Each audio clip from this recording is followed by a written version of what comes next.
I thought I knew my grandmother Aurora like the back of my hand, an open book with a heart full of love and wisdom.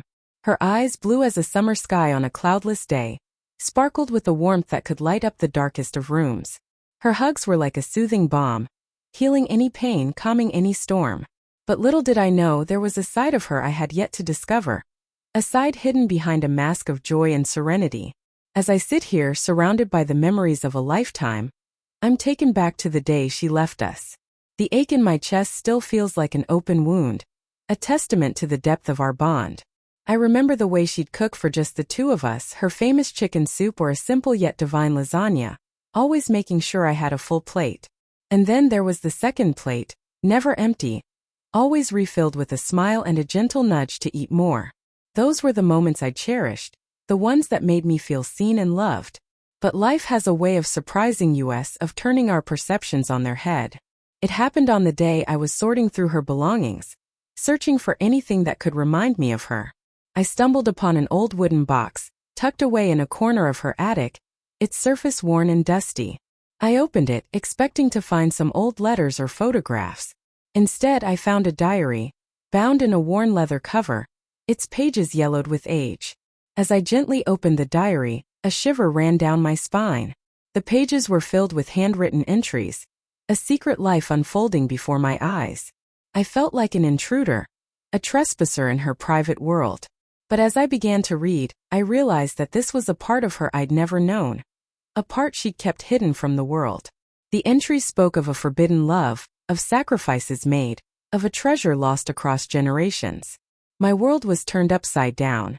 The woman I thought I knew was a stranger, a complex and multifaceted person with secrets and stories I could hardly imagine. I felt a mix of emotions, shock, curiosity, and a deep sense of loss. But as I read on, I knew I had to uncover more, to learn about the life she'd lived, the choices she'd made, and the legacy she'd left behind. Over the coming hours, I'll share with you the story of Grandma Aurora's hidden diary, a story of love, sacrifice, and resilience. It's a tale that spans generations, a testament to the enduring power of the human spirit. Join me on this journey, as we unravel the secrets of an extraordinary life, and discover the truth about the second plate that was never empty. In the late 1930s, nestled in the heart of America lay Willow Creek, a small rural town untouched by the hustle and bustle of city life. It was a place where time stood still, where the air was sweet with the scent of blooming wildflowers, and the sky stretched out in endless blue. Here life was simple, dictated by the rhythm of nature. Mornings broke with the sun, and nights fell with a canvas of stars. Aurora, a young woman with a heart full of dreams, lived on a modest farm on the outskirts of town. Her days were filled with the chores of rural life, helping her parents in the fields, tending to their garden, and caring for her younger sister, Lily. But amidst the routine, Aurora's imagination soared. She was a dreamer, with a love for reading that transported her to far-off lands and fantastical worlds. Her brother, Thomas, shared her sense of adventure. Though his dreams were of a different kind, he longed to fly, to soar through the skies like the birds that nested in the trees surrounding their farm. The family was close-knit, bound by love and hard work. Their parents, farmers through and through, instilled in their children the value of every sweat drop and every sunrise. Evenings were spent together, sharing stories of the day with Lily, who saw the world through the lens of poetry, weaving tales of magic and wonder. As peaceful as life in Willow Creek seemed, there was a subtle restlessness in Aurora, a sense of yearning for something more. It wasn't dissatisfaction exactly. She loved her life, her family, and the beauty of their world. But there was a feeling, a whisper in her heart, that there was more to life than the familiar rhythms of their small town. This feeling, she couldn't quite articulate, was a silent companion, one that accompanied her through her daily tasks, her reading, and her dreams. In the evenings, as the family sat on the porch, watching the stars twinkle to life, Aurora would sometimes find herself lost in thought. The world beyond Willow Creek was a mystery, a vast and uncharted territory that called to her in whispers. And though she didn't know what lay ahead, she felt an inexplicable pull, a sense that her life was not just about the land she stood on, but about the road she had yet to travel. The simplicity of their life was a blessing, a shield against the storms that brewed beyond their little corner of the world. But even as they lived in peace, The winds of change were beginning to stir, rustling the leaves of their quiet existence. And though they couldn't see it yet, the calm of their world was about to be shattered, leaving them to face the tempest that would test their strength, their love, and their very souls. As the summer of 1939 waned, the tranquil life of Willow Creek began to fray at the edges. News of distant wars and European tensions seeped into our small town like the autumn chill that creeps into the valley. My grandfather, Thomas, would gather around the radio with the other men, their faces aglow with excitement, talking about adventure and the possibility of serving their country. My parents, however, were more concerned, their faces lined with worry about our farm's future and the safety of our family. Aurora, my grandmother, was caught between her romantic dreams and the harsh realities that were beginning to unfold. She would sit by the window, staring out at the fields, her mind 1,000 miles away. I imagine she was thinking about the world beyond Willow Creek, wondering if the peace and simplicity she had always known would ever be the same. It was during this time of growing unease that a stranger arrived in town. Elias, a young man in a military uniform, walked into our lives one evening, his eyes scanning the crowded diner as if searching for someone. Or something. There was something about him that was different from the other boys in town. A sense of quiet confidence and a hint of mystery. Aurora and Elias locked eyes across the diner, and I like to think that the spark between them was instantaneous. It's a feeling that's hard to put into words, but it's one that can change the course of a life forever. As Elias made his way to our town, it seemed that fate had brought him to Willow Creek, but for what purpose only time would tell. The air was charged with an almost palpable sense of foreboding, a feeling that the peaceful life of our small town was about to be shattered. And yet, amidst this uncertainty, there was a sense of hope, a sense that something beautiful and life-changing was on the horizon. Little did we know Elias's presence would draw Aurora into a world where love and war were perilously intertwined, a world that would test her strength, her heart, and her very soul. As the summer of 1939 waned, the warmth of the sun-baked days gave way to the languid evenings of early autumn. It was during this twilight period that Aurora and Elias's clandestine meetings became more frequent, their love blossoming like a sunflower reaching for the sky. They'd steal away to the old barn on the outskirts of town, its rustic beams and hayloft providing a sanctuary from prying eyes. The air was thick with the scent of fresh hay and the promise of forbidden love. Their whispers were laced with laughter and hope, as if the very act of being together could stave off the darkness gathering on the horizon. Elias, with his piercing blue eyes and chiseled features, had become Aurora's beacon, illuminating a world beyond the confines of Willow Creek. And she, with her wildflower beauty and free-spirited nature, had become his solace, a reminder of the beauty and joy that still existed. But as their love deepened, Elias's secrets began to weigh heavily on his conscience.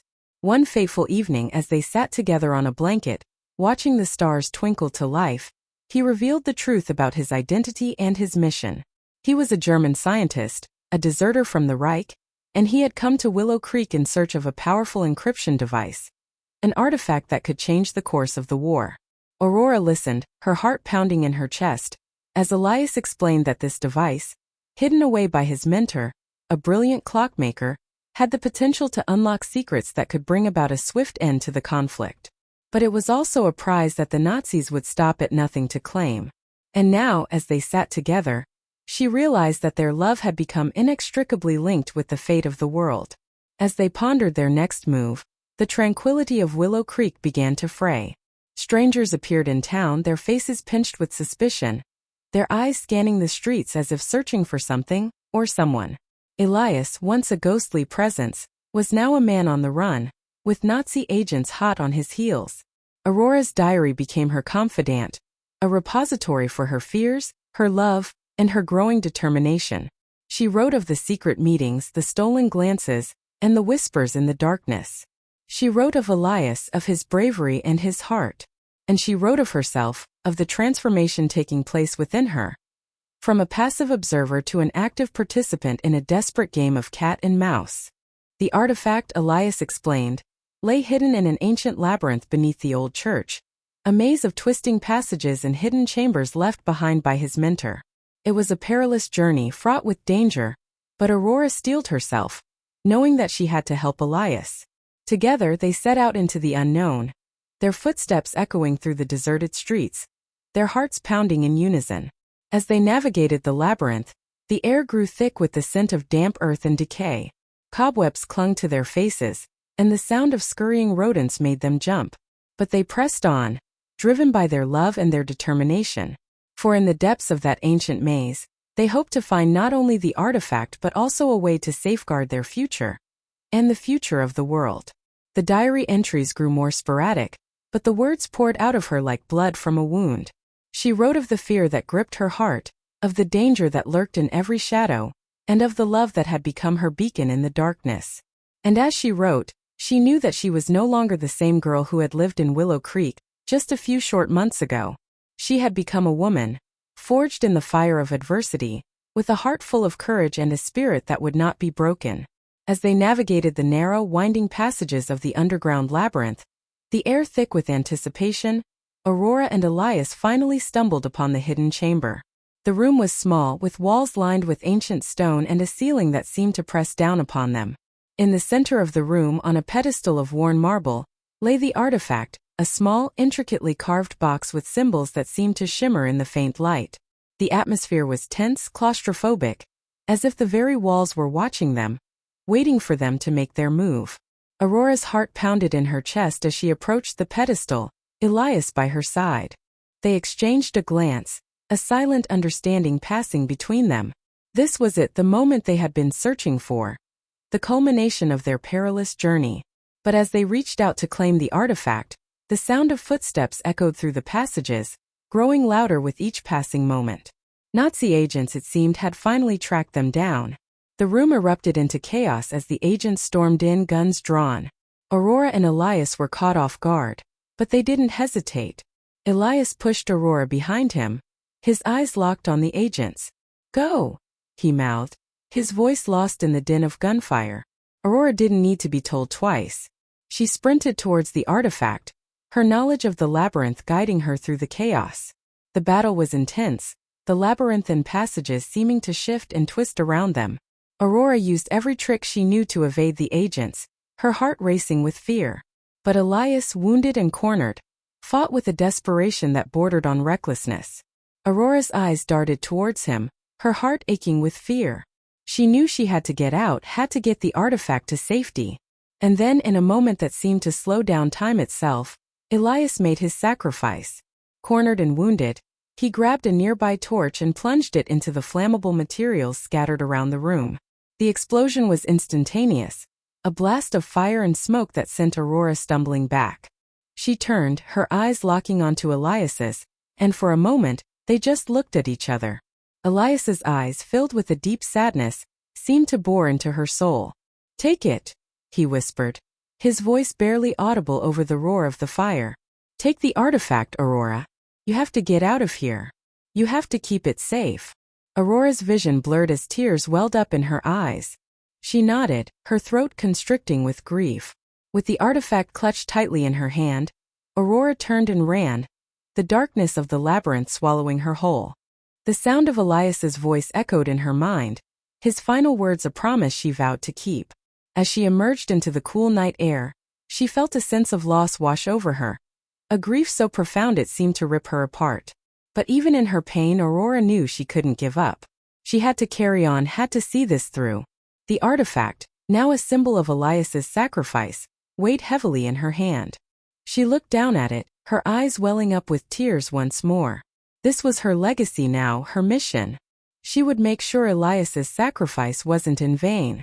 The diary, which she had kept hidden away, would become her testament, a record of their love and his ultimate sacrifice.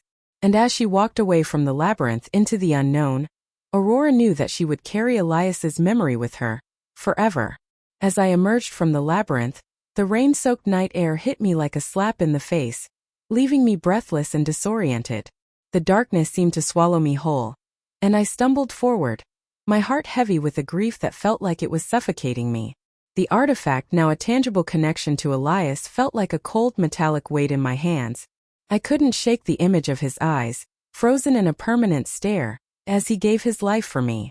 The walk home was a blur, my feet carrying me on autopilot as my mind reeled with the events that had just transpired. I felt like I was living in a nightmare, unable to wake up from the horror that had unfolded beneath the earth. As I pushed open the creaky door, a warm light spilled out, and I was greeted by the familiar scent of cooking and the soft hum of conversation. My family, oblivious to the turmoil brewing inside me, welcomed me with open arms. But I was a different person now, trapped in a body that felt like it was going through the motions.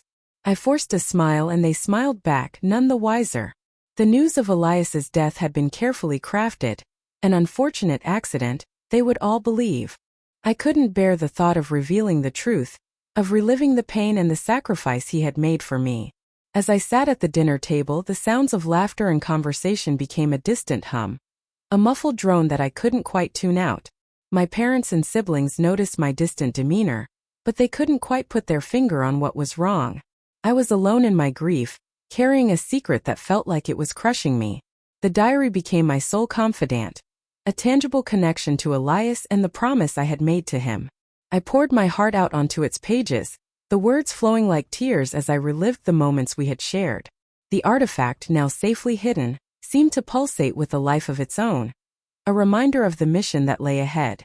In the still of the night, I began to study Elias's notes, poring over the cryptic symbols and codes that held the key to understanding the artifact's purpose.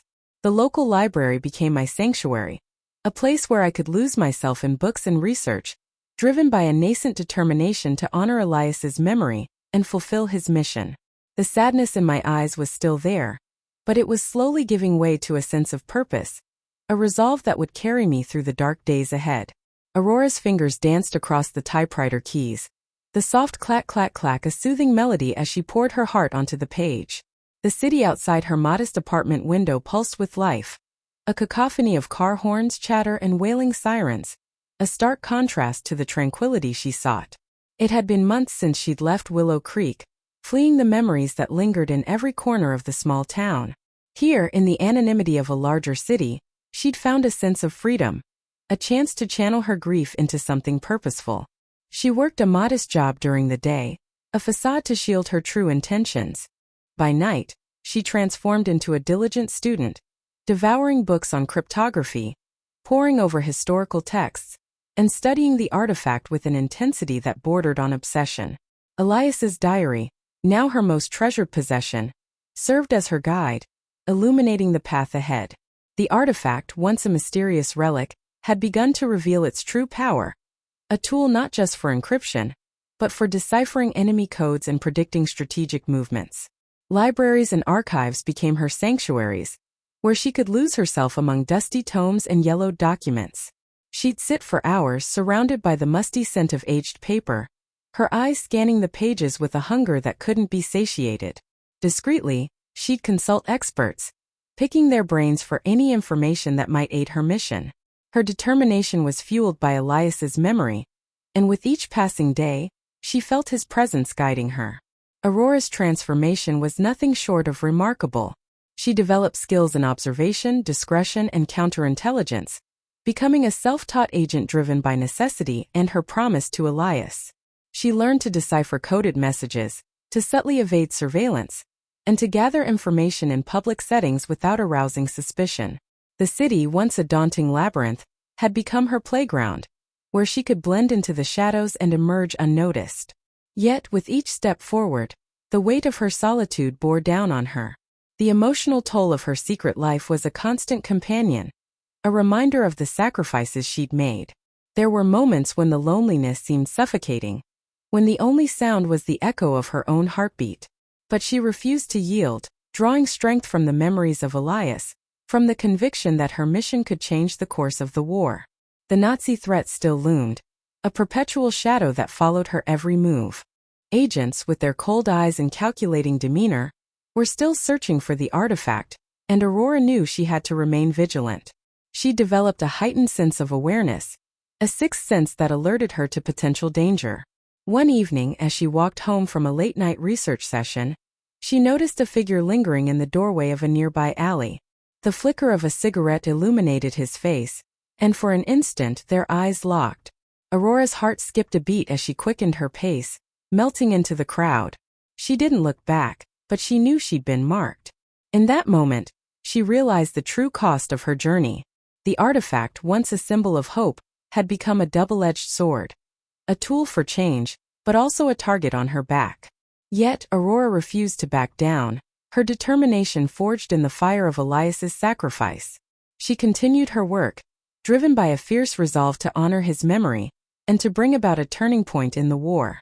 The second plate, once a symbol of her grandmother's generosity, had become a reminder of her own unwavering commitment.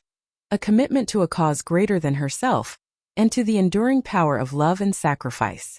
As the war finally drew to a close, Aurora felt a sense of relief wash over her, like the gentle lapping of waves on a still pond. The artifact, once a burden, had become a powerful tool in the hands of the Allies. She had played a crucial role in transmitting intelligence, frustrating enemy plans, and contributing to strategic victories. The memories of those long nights spent deciphering codes and sending vital information to the front lines still lingered, but they were now tinged with a sense of pride and accomplishment. Aurora's work had taken her to the brink of exhaustion, but she had persevered, driven by the memory of Elias and the desire to honor his sacrifice. And now, as the world slowly began to rebuild, Aurora felt a sense of peace settle over her. She had fulfilled her mission, and in doing so, had found a new sense of purpose. As she looked back on those tumultuous years, Aurora realized that the war had been both a crucible and a catalyst. It had tested her resolve, pushed her to her limits, and forced her to confront the depths of human cruelty. But it had also given her a sense of direction, a chance to make a difference, and a reason to keep moving forward. Aurora decided to return to Willow Creek, the small town where her journey had first begun. She settled into a cozy little house on the outskirts of town, surrounded by rolling hills and green pastures. The air was fresh, the people were friendly, and the pace of life was gentle. It was the perfect place for her to rediscover herself, to find a new sense of peace, and to build a new life. As she settled into her new routine, Aurora began to focus on the things that brought her joy. She started a small community garden, where she grew her own fruits and vegetables, and shared them with her neighbors. She began to teach young women in the town about cryptography and coding, passing on the skills she had learned during the war. And she spent hours with her family, sharing stories, laughter, and love. The artifact, once a symbol of war and sacrifice, was now carefully stored in a beautiful music box. Aurora would occasionally take it out, dust it off, and remember the man she had loved, the struggles she had faced, and the triumphs she had achieved. But it was no longer a burden. It was a cherished reminder of her past, a testament to her strength, and a symbol of her resilience. As the years passed, Aurora became the wise, loving grandmother that her granddaughter, the narrator, knew and adored. Her eyes sparkled with warmth, her smile lit up the room, and her stories transported her listeners to another time and place. She had lived a life of extraordinary experiences and profound sacrifices, but she had emerged from it all with a sense of peace, a sense of purpose, and a deep understanding of the human condition. The narrator looked back on her grandmother's life, and finally understood that the seemingly simple existence she had lived was built upon a foundation of courage, resilience, and love. The diary, once a hidden secret, had revealed the depth of her character, and the narrator felt grateful to have known her, to have loved her, and to have been inspired by her. As I sit here surrounded by the memories of a life well lived, I find myself reflecting on the diary my grandmother, Aurora, left behind. It's more than just a collection of pages filled with her thoughts and experiences. It's a map to her soul, a window into the depths of her heart. Reading her words, I feel like I'm getting to know her all over again. And yet, I'm also discovering the complexities of a woman I thought I knew. The stories she shared with me as a child about fairies and heroes, about bravery and sacrifice, I now realize were more than just simple tales. They were metaphors for her own extraordinary life, a heroic journey that she embarked on with courage and determination. Her life was a tapestry woven with threads of love, loss, and resilience, and I'm grateful to have had the chance to see it in all its beauty. Aurora's legacy isn't just the artifacts she left behind or the secrets she kept hidden. It's the silent strength she embodied, the wisdom she shared through her stories, and the unconditional love she showed to everyone around her. It's the way she lived her life with intention and purpose, even in the face of adversity. As I look back on my own life, I see the parallels between her struggles and triumphs and my own journey. Her experiences continue to inspire and guide me, reminding me that life is precious and fleeting. Reading her diary has been a journey of emotional catharsis for me, a chance to understand and process the complexities of life and courage. It's given me peace and a deeper understanding of the world around me. The diary has become a personal treasure, a guide that I can return to whenever I need to remember the power of love and resilience. As I close this chapter of my journey, I'm reminded of the universal message that Aurora's story conveys, that we all have hidden stories to discover and share. We all have the power to leave a lasting legacy, not just through our accomplishments, but through the love and wisdom we share with others. I'm grateful for the example Aurora set for me, and I hope that her story will inspire others to reflect on their own lives, to cherish their memories, and to share their own stories with the world. In doing so, we can create a ripple effect of love and kindness that transcends generations, a testament to the enduring power of the human spirit. As we close the chapter on Grandma Aurora's remarkable story, we're reminded that life is a tapestry woven with threads of love, sacrifice, and resilience. Her journey, marked by extraordinary experiences and hidden legacies, teaches us that even in the darkest times, courage and determination can lead to extraordinary triumphs. The story of Grandma Aurora's hidden diary is a testament to the power of the human spirit and the enduring impact one person can have on generations to come. If this story has resonated with you, then its purpose has been fulfilled. It's a reminder that our lives are interconnected, and the stories we hold dear continue to inspire and guide us long after they're told. As you reflect on Grandma Aurora's journey, remember that you too have a story to share, one that can uplift, motivate, and connect with others. Please take a moment to share your thoughts with us. Leave a like, subscribe to our channel for more stories that inspire and uplift, and share this story with someone who might find it meaningful. And as you go about your day, consider the question: what secret do you think Grandma Aurora held dearest to her heart, and what secrets will you share with the world? Your comments and reflections are a vital part of our storytelling community, and we look forward to hearing from you.